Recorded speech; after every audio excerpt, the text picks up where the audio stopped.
Since the dawn of time, man has been curious. And for almost as long, the Vibes Broadcast Network has sought the truth. Investigate, discuss, explore. Okay, maybe in other episodes, but this one is just listen to the vibes.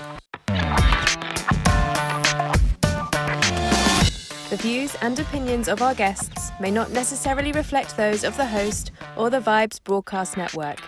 Listener discretion is advised.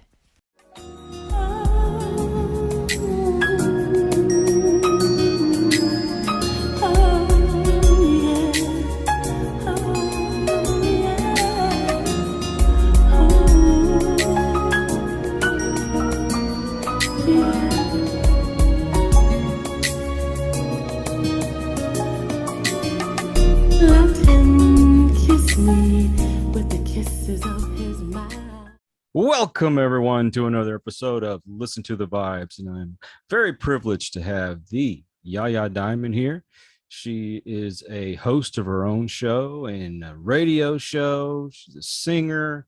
And the conversation we had before we started, she's just a wonderful person. And please enjoy the interview. She's going to bring you some inspirational words and hopefully can motivate you to do the things in life that you want. And so with no further ado, I'm going to hand it over to you and just tell us about you. My goodness. Thank you so much for having me on the show. I appreciate it. Okay, so my name is Yaya Diamond. I am the daughter of the Queen of High Energy, Evelyn Thomas, who sings the song High Energy. My family has been in the music industry since before I was born. So my great uncle is Robert McFerrin Sr., who sang in Porgy and Bess, Raisin in the Sun. He was the first Black Metropolitan Opera singer. And He is, yes, it was amazing, right? He is my grandfather's brother. And Robert McFerrin Sr. is Bobby McFerrin Jr.'s father. So don't worry, be happy. All the other cool different things that he does with his body that everybody in my family can pretty much do because, you know, we all kind of get together and sing. That's my family. And, you know, my mom, she had many, many hits. I toured with her 8 months out of the year until I was 16. And I told her, I really need to focus on, I think, school. So I kind of stopped, you know, graduated, top of my class, and went to college for law. Didn't like it, dropped out. Became a Florida black belt champion in karate. Yep, fourth degree. And then got depressed. And tried to figure out my life and tried to figure out where I wanted to be. I started singing myself on solo gigs at restaurants and different things in 1991. I just kept singing it, but it just wasn't fulfilling. And I started in 2006, I started the podcast Dream Chasers Radio. And I said, I need to find people who were doing things. And I didn't like who I was surrounded with at the time too much. Now there were people, of course, that were entrepreneurs and going after their goals. But me personally, I just wasn't satisfied. So I started the podcast and started interviewing people I knew, like Walter Warren of the Commodores and different people that I knew that actually did their thing and they were very successful. And it made me see that it was already there. It was just, I was so in my own little mush of depression that I didn't see the talent that I had and actually the potential that could have been if I would have just focused. And I'm here today from that. Wow. So do you mind getting into talking about the depression? Because I've suffered from that myself. Ooh, the depression, you know, it was a spiraling thing. It wasn't something that I knew I was in, you know, I didn't know I was in depression. It was more like, I think I'm depressed, you know, because it was just 1 year, it was just, I just wasn't doing anything. And then the next year I wasn't doing more of anything. And then it just kept, I got heavy. I just started eating more. I just became not me. I couldn't find me in the equation. I had my children, and they were young, and I couldn't find me. Everybody was doing everything that they wanted to do. Everybody was very happy. And don't get me wrong, I was very happy with my family. I love my children. I love my husband. I didn't love myself. But it wasn't something that happened immediately. It was something that happened over time. And I think that most people don't realize, I think when depression hit me, it was because I wasn't pursuing the things in life that I knew I had to do for myself. And so I lost myself in that equation. And that was what the depression for me was. And it just kept getting worse every year until 2006, when I started my podcast. And lo and behold, it taught me, doing the interviews taught me a lot about myself. It taught me that I wasn't asserting myself, that I had lost myself in the equation, and that I forgot about the one person that needed to keep up with themselves, and that was me. For me, it was kind of the same thing. I never felt like I had a purpose. And depression, I guess it first hit when I was a teenager, and I went through a time where I was getting picked on a lot, and no self-esteem. I was overweight. And then even when I got married, I thought I was going to be happy, and I was not doing anything for myself. Right. And I totally forgot who I was. And it actually took me getting separated and divorced from my first wife to discover who I was again. And even still, there was things that I knew I wanted to do, but I just didn't know what it was. And for me, it was podcasting as well. And all the drugs and everything that they want to throw at you, and they didn't do anything. Right. And not even really masked it, to be honest with you. I don't know if you ever got on the medication or not, but no. Oh, thank God. No, my medication was the podcast.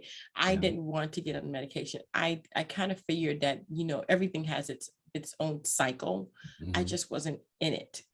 I just wasn't in the cycle. I was somewhere outside of it. And so, yeah. So, what, you just kind of went for it with the podcast? Did you come up with a plan? Because for me, no I didn't have a plan. No, you know what? I had no plan. Back then, podcasting was pretty, it was fairly new. I think it was like 2 or 3 years old. And I had no plan. I literally got on my computer in my office, sat down, started the podcast, and just called people and say, hey, I want to interview you. And I used my phone. I got on my phone and I interviewed the people over my phone, and it went live on the show. And I did that for years, not regularly, just, maybe once a month, once every 3 weeks or something. It wasn't something that I did all the time, but it definitely did help me to hear people who knew what they wanted and knew what they needed to do to get it. I just didn't know what the heck I was doing, but I knew it was helping me. So yeah. It's funny, when I first decided to do it, my wife bought me a book on how to podcast. I read that thing cover to cover, and it was going to do everything the book said. And it's like, oh, you write out all these questions. And I found that, I had all these questions ready to go, but I was waiting for my guests to finish their next sentence so I could put in the next question, not even really realizing they might have already answered the question. Exactly. Yes. Oh yeah. I don't formulate questions. A lot of people say to me, so are you sending me questions? No. No. You sent me the information, right? We're just going to stick with this. This is what we're going to stick with. Is there anything specific you want me to ask you? That would be the question I want you to answer. A lot of people have different agendas. So when you come on as an interviewer, you may have this whole thing in your mind, but remember, it's your show, but it's not your show, because the person that really is truly in control is the person being interviewed. Mm-hmm. And I think a lot of interviewers don't necessarily see it that way. I do. I see it that way. So I want the show to go in their favor. And that's why I don't send out questions, because to me, they don't hit where the person thinks it should hit. And then it's not a great interview for them in their mind. Another thing I found to be successful was when you focus on that person and not necessarily what they're maybe known for, but get to know them as a person. Because I mean, let's just say you had one of the guys from the Commodores on, and all you wanted to focus on was what was like in the group and what was like singing this song and being on tour and all. How many times have those questions been asked? Exactly. But when you get to know the person for who they are, right, that makes a great interview to me. It does. You know, it does. And it also makes a friendship, because still today, he's still a great friend. A great friend. I call him at least once a month. What you doing? How you doing? Where you gonna be at? You gonna be close? Can I come? So yeah, still today we're good friends. His wife is beautiful. He has 2 twin boys. I mean, they have children now. I've known them since my son was little. I believe they are 30. They're in their 30s, and my son is 30. They grew up together. So since the day that we met, we've been friends. Those are some great friendships. And then, then they also inspire you. They help you to stay focused, and those positive people around you. Exactly. And the things they can bring to the table. And you know, we talked about that before. It's how, you know, I help you, you help me. Exactly. That's the way the world should be. Unfortunately, some people are for that gotcha moment. Exactly. I don't like doing that to people. I'm really not involved with people like that because I like the fact that I can inspire others and not want or expect anything in return. Yeah, that's true too. Yeah. It's too many of those relationships are what can I get out of it? Right. No, we're supposed to help each other. But okay, now let's talk a little bit about your career, because I understand that you were nominated for an award. Oh my gosh. So right behind me is the Lit Awards. I actually got it says I'm a winner, R&B best R&B vocalist for 2021 for a song I did with a gentleman called Mosi. I can't pronounce his last name, but that went crazy big in India. And so I'm kind of like big in India for some reason, and I didn't even know that.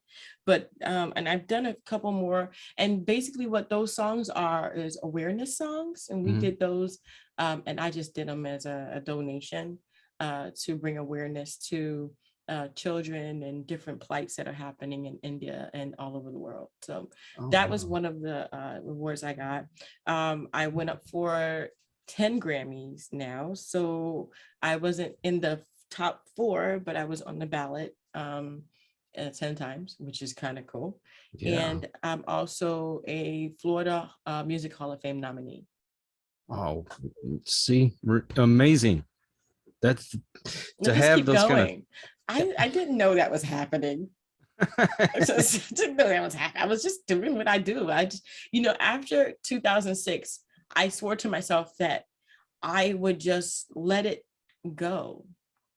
Yeah. Just let it go. Your life can't always be in this controlled environment. So I just kind of follow where I want to go. If I want to do this, I do it. A lot of people say, oh, what would you do if you didn't have any money issues? Well, there's the internet. There really isn't any money issues anymore. You just have to find a way to do it. And I find the way to do it. That's it. Just do it. And plus, you're not being selfish. So those kind of awards mean even more. Right. They do. That one was really cool. I didn't expect it. I got a couple more from him.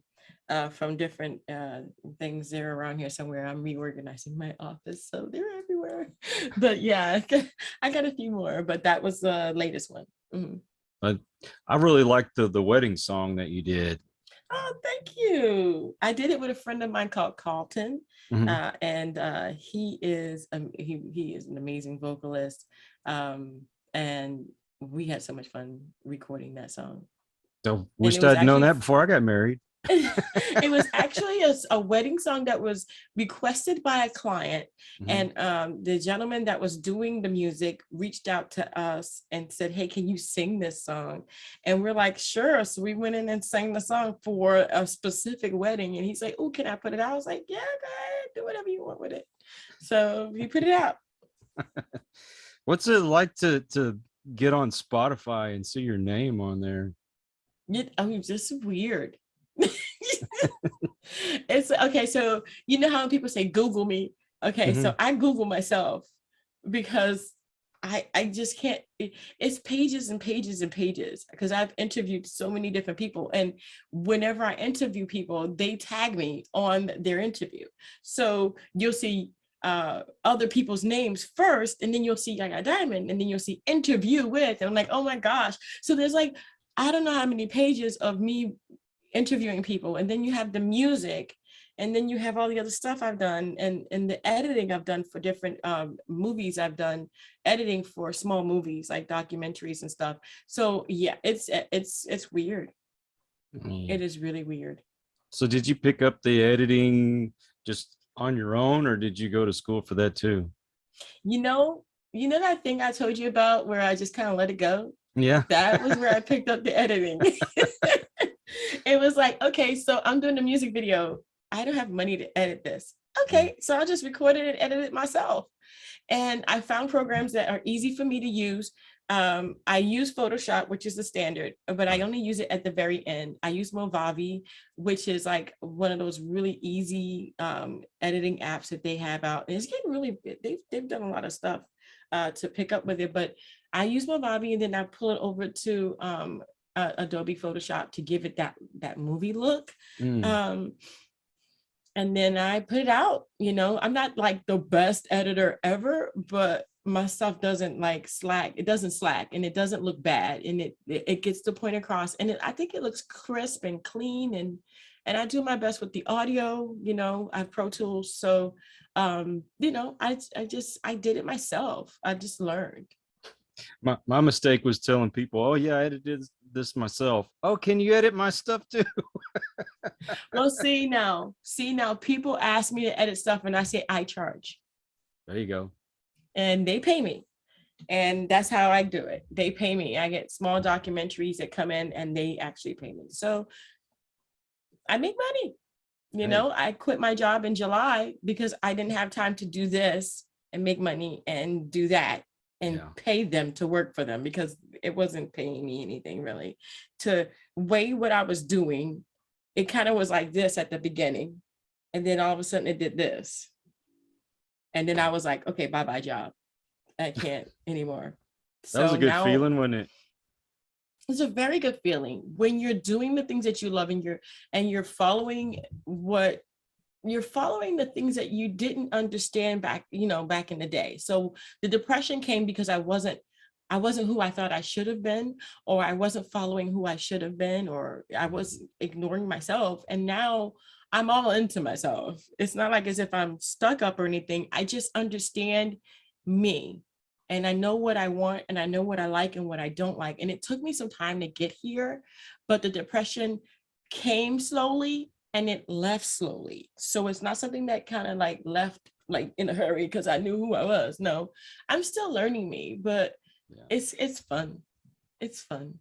Yeah. I still have those moments where I go Mhm. through the depression, but for the Yeah. most part, with meditation and with a purpose, to me, it's a purpose. When I don't do Yeah. an interview for a few days, I'm miserable. I know. It's like, what am I doing? I gotta do something. Oh my gosh.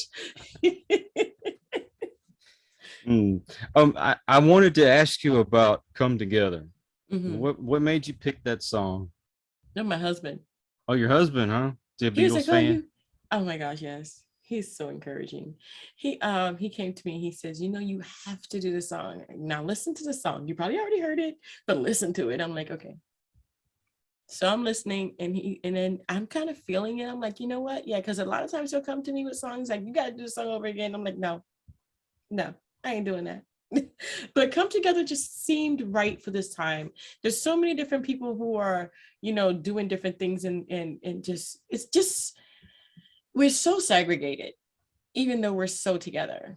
Yeah. Does that make sense? And so Come does. Together to me just seems like all of our differences it doesn't mean anything. I mean, how many more similarities do we really have that, instead of differences? Can we all just come together? Can we just ignore all of that and just be, and if there's an offense, can we say that's offending and move forward with our coming together and still be friends? Can we, you know what I mean? And so there's just so many different things that the elements of Come Together that hit me that, yeah, I'm gonna do this again.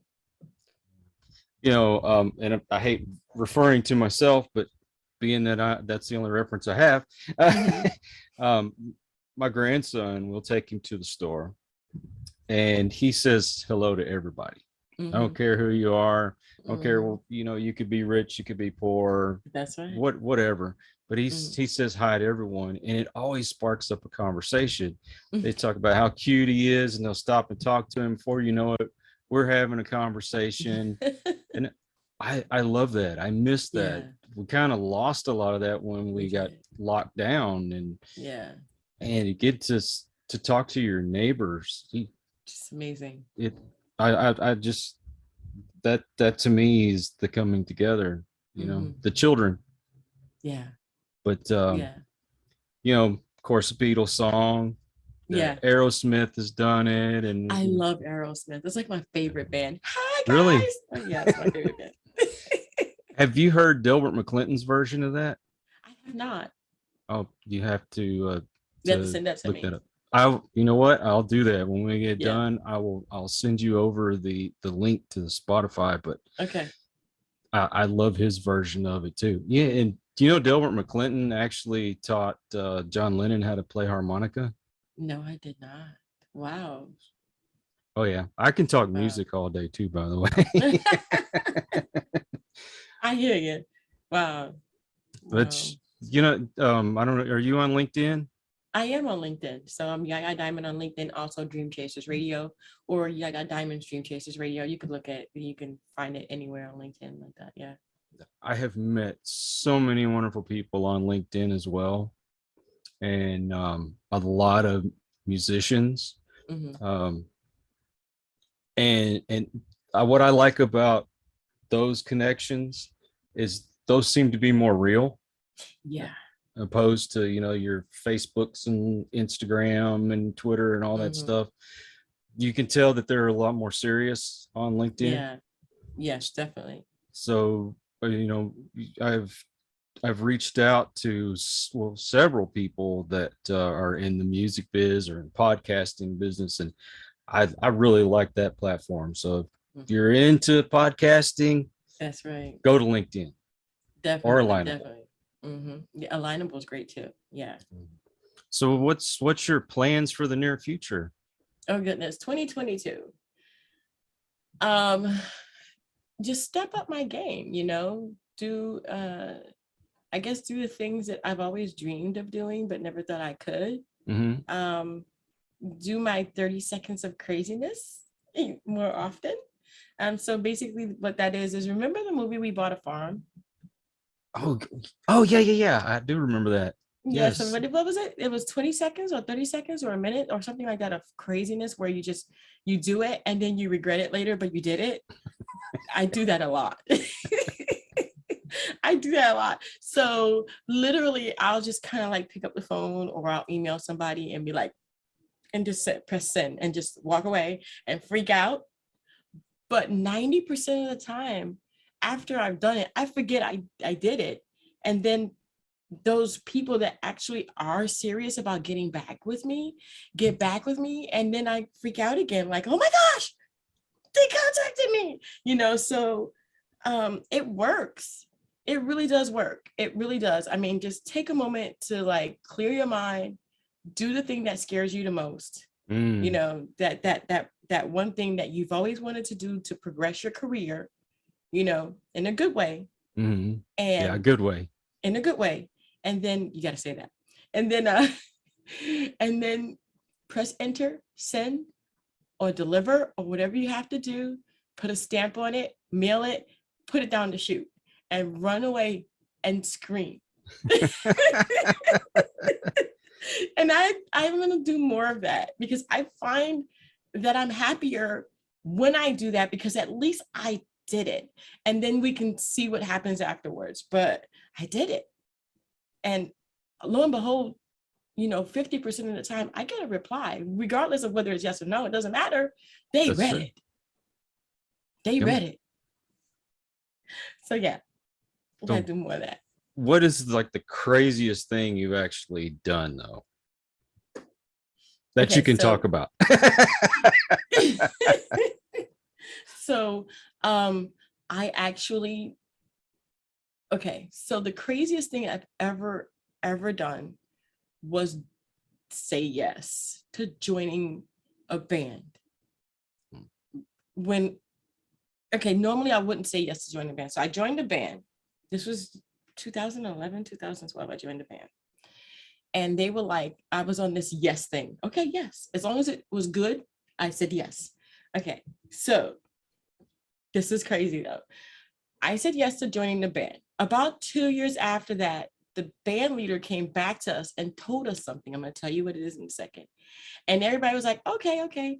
And I was freaking out. And I said, yeah. And I went home and I freaked out. I think I had a panic attack, an anxiety attack. I think I just went through the whole thing. But what had happened was, it was 8 years that we did this one thing. And it's all because I did the craziest thing. I said yes. And this was to be the backing band and one of the background vocalists, and also a vocalist on the Hitsville live show with the former lead singer of the Temptations, Mr. Glenn Leonard. I toured with him for 8 years. It was amazing. Whoa. It was just amazing. I still call him, find out how he's doing today. It was just one of those things. And then we opened for Aaron Neville, the Supremes, Rare Earth. I mean, you can keep going. It was an amazing adventure. And it was all because I just said yes. And then I went out and had all of my attacks after that. But I said yes. Man. Did you ever see that special they had on where the Temptations and the Four Tops were in concert together, and they were? I probably seen them all, because he would show them all. He had all the stories of when Michael Jackson first came to Motown, and we sat under his tutelage for 8 years, and all the stories and everything. It was just an amazing adventure. It came to a halt because he went back to Washington to do other things. And so, but Hitsville Live Show is still a show. We just haven't done anything in the last few years because of COVID too, because we were supposed to be doing some shows back in January of last year. So that was an amazing thing. And one of the craziest, I think, it wasn't so much crazy as it was against my nature to say yes to something so big that I didn't feel I didn't feel like I belonged, because I didn't feel like I was at that level to sing duets with Mr. Glenn Leonard, formerly singer of the Temptations. But I did. And I did it. You know, you were talking about Aaron Neville. My introduction to Aaron Neville was when he did that song with Linda Ronstadt. And my wife absolutely loves that song. With music in general, there's something about music that brings people together too. It does. It's the universal language. I always tell people it's the soundtrack to life. Well, then with my wife and I, that's something that we share in common with a lot of those bands that, you know, we can relate to. My children, on the other hand, I tolerate it, but some stuff they listen to. I can understand that and relate and empathize with you all at the same time. Yes. I'm sure my mother probably said the same thing about me. About me. Yes. You and me both. Oh yeah. Yeah, my mother was into John Denver and Roger Whittaker, that kind of stuff. And me, it was the Beatles, the Stones, the Who, and Rare Earth. I love Rare Earth. All those bands from the 60s. I love the 50s too. Don't get me wrong. I love 50s, 60s, 70s, and even got into stuff in the 80s. And I guess I was just about into junior high when disco kind of was like out. Right. But even though that stuff wasn't cool to us back then, I find myself now going back and listening to that stuff and then enjoying it. Yeah, it was fun. It was a great era. And for me being out there with most of those singers touring with my mom, I got to know them. And so that was really cool. So Sylvester was the first gentleman that actually, he was a recording artist, dance. He was gay and he got AIDS, and he was the first singer, I believe, to actually pass away from the disease AIDS. But he was so sweet to me. Eartha Kitt, Barbara Pennington, Michael Brown, Grace Jones. She loves kids. She was nice.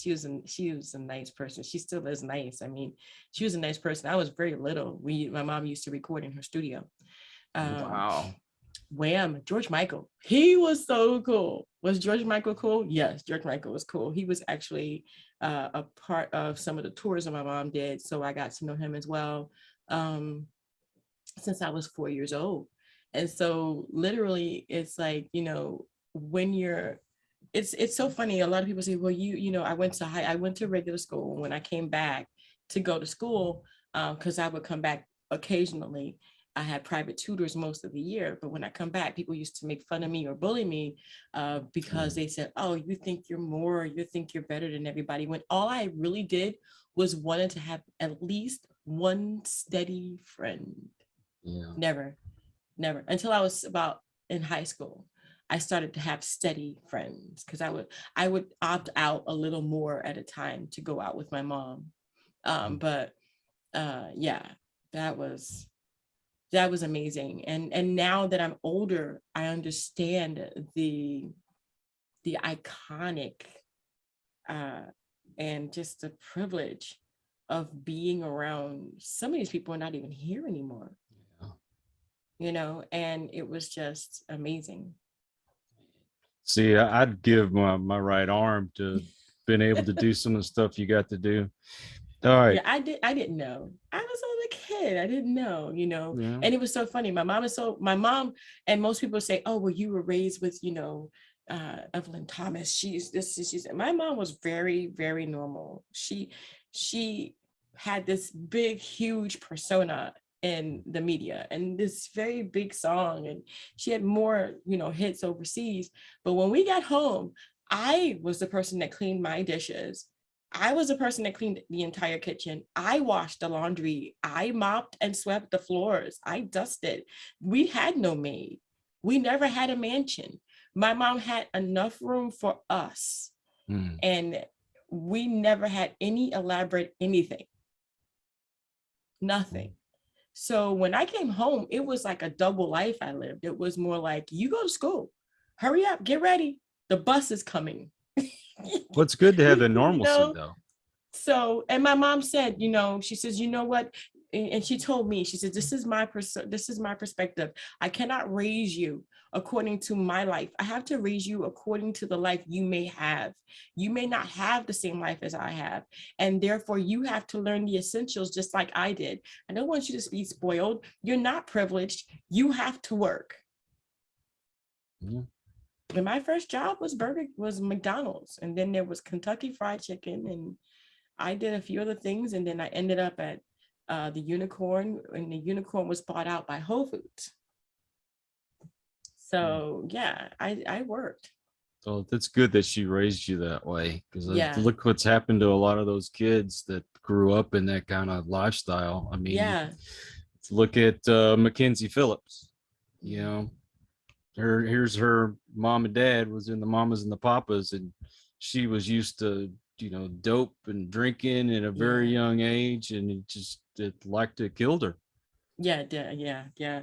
My mom had a theory, and she still does to this day. And she taught me this theory. She says, if you're going to be in the music industry, and this is a really big advice for everybody in the music industry, there's these huge parties that you may one day be invited to. Mm-hmm. And no one tells you not to go, but no one tells you what's going to be at that big party. You just have to go because everybody that's anybody needs to see you there. Mm-hmm. Well, that's right. They do need to see you there, but will they remember you left? No, because the drugs and the alcohol come out at a certain point in these parties. Mm-hmm. There's not one time that it doesn't happen. So my mom tells me you have to do a drink walkthrough. So basically what a drink walkthrough is, you go to the party, you pick up a drink, you don't drink it. You walk through, you meet everybody on the point. You make sure that you have an agenda. This is who I'm going to talk to. This is what I'm going to say. You join the conversation. After you've finished doing the room, hang out for about 10, 15 minutes more, 30 minutes tops, go to the bathroom. Say, I have to go to the bathroom. Leave your drink there, walk out the front door, leave. You've done your job. You've met everybody. There is nothing else to do except to get into trouble. Go home. Sounds intelligent. Mm-hmm. Go home. And that's how I do my parties. Man. And I have never done, I know most people say, I've never smoked marijuana. I've been around it. I've never smoked it. I've never taken any drugs in my nose. I don't do any needles. I can't even prick my finger. Okay. I mean, I don't see the need in these things, and I don't ever want to. I just want to stay away from it. And I like me being conscious, just being here and being aware of me. I mean, we have a short life, and it makes it even shorter when we do these things. Yeah, there's already enough out there that shortens your lifespan. Exactly. Look at all the junk that's in our foods, processed foods, and what have you. Yeah. You're literally breathing every day shortens your life because you just don't know when it's going to be your last. So why do that? Why jeopardize those breaths? Yeah. You can have so many more with so much more laughter and joy than to take it away from yourself. Mm-hmm. Okay, I'm gonna ask you one more question. Mm-hmm. And when you were out with your mother, and was there ever a time that you met someone and not know that they were famous, and maybe be a little embarrassed a little later on? It wasn't with my mom. Okay, so no, my mom had always been around famous people, so I knew whoever I met was famous. Okay. But I was on BET, and I was on the Word Network, and Bobby Jones had a ceremony. It was when he was doing his big opening for his museum. And I went to the ceremonial opening, and I didn't know. I was standing next to the gentleman that I forgot which movie he was in. He's really big. I can see his face, but I can't think of his name right now. But I was standing next to him and his mom, and I didn't know. Okay, I had no idea who he was. I really didn't care. It was just me being there was just an amazing thing, and I was just so excited. And I looked at him and I said, "Oh, I'm so sorry. Can I stand in front of you? Because I can't see, because you're super tall." And he was like, "Oh yeah, go right there." Because I'm like 5'5", and him and his mother were maybe 5'10", 5'11", and 6'2", or whatever.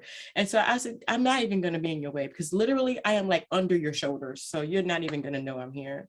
And everybody was like, "I can't believe that she jumped in front of him," because they were taking pictures. Oh no. So I'm like, I'm in the picture standing in front of this really famous dude that I had no idea he was famous. And I'm like, yeah, you did it again. But I'm in the picture. So it was funny, but go figure. And later on I found out, we talked, and his mom is so sweet. And I had still no idea who he was until after I got home. I looked up the movie he was talking about, and I was like, holy moly, you mean to tell me I was having a regular conversation with him? I literally just had a regular conversation with him. Me personally, I like to get to know people, and I put aside their job. Mm-hmm. Their job is to be who they are. And in the process, they became famous. And I don't look at the fame because I grew up in it. So I really don't care. It doesn't bother me if you are or not. What I want to know is how you did it. I want to know how you did it. I want to know, I want to know pointers on how I can do it. And that's what's interesting to me. I don't care. I don't really care. I don't care. I just want to know how to do it, how you did it, and what your pointers are. These are the main things, because that's going to affect my life, and it's going to actually affect when I do interviews, which I rarely do. Well, it has been a wonderful hour. I have really enjoyed this conversation. So if you would, please let us know how we can find you. And also if you have some words of encouragement to leave us with. Definitely. You can reach me at yayadiamond.com. And all my pages are there. All my social media is on the very bottom of the page. You can hit me up, contact me, find everything there, yayadiamond.com. Everything is there. Places where I'm at, LinkedIn, Instagram, Twitter, TikTok, all those places, they're all there. And if you don't see one, it's because I don't know about it. Let me know what else I need to do. A pointer. The biggest thing I see is that people are not believing in themselves anymore. It's the imposter syndrome kind of thing people keep talking about. Well, I want to challenge you. If you know anything about anything, it no longer constitutes you as having imposter syndrome. It just constitutes you as wanting to know more, or possibly even getting to know more of that thing. Maybe you're not interested in it. Maybe it's something that, you wanted to get into and you're just not deep enough. So give yourself time to do it. Literally don't put yourself down for not knowing something, because, we all have to go through that learning process. We all have to go through that time lapse. We all have to go through that moment of not knowing something and then knowing it later. Don't be so hard on yourself. Love yourself every day. Do what you can every day. And every day, give yourself a pat on the back and say, hey, today was a good day. You did good. What did you do today? What can you do tomorrow? And if you don't get it done tomorrow, if you wake up the following day, just pick up where you left off. But never, ever be so down on yourself that you can't pick yourself back up again. Thank you for that. And thank you for the interview. I really appreciate your time. And for those of you that are joining us for the first time, thank you for stopping by. Please come back. And for those of you that are regular to the channel, thank you for your support. And so until the next one, everyone, please take care, and God bless, and peace. We hope you enjoyed this episode of Listen to the Vibes. You can catch us on Buzzsprout or wherever you listen to your favorite podcasts, and on YouTube. Follow us on Facebook at The Vibes Broadcast Network,